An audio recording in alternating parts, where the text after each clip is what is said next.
How to fix the connected without internet, Wi-Fi and the hotspot problem. Hello everyone and let's get started. On today's video we'll be discussing 3 such ways to solve this. So for the very first one, you need to run the troubleshooter. For that, go to the settings and search for troubleshooters.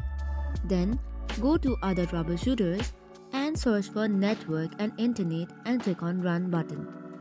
Once that is done, any problem that exists will be detected and solved. However, if this does not solve the issue of hotspot problem, you can go to Bluetooth and devices and make sure that it is turned off. Once this is also done, let's move on to the last solution. For that, you need to update your drivers. For that, go to the device manager, and once the device manager is opened, click on the drop-down menu of network adapters. Search for the Wi-Fi connection adapter, right-click on it and update the driver. Additionally, you should also make sure that the Windows is updated.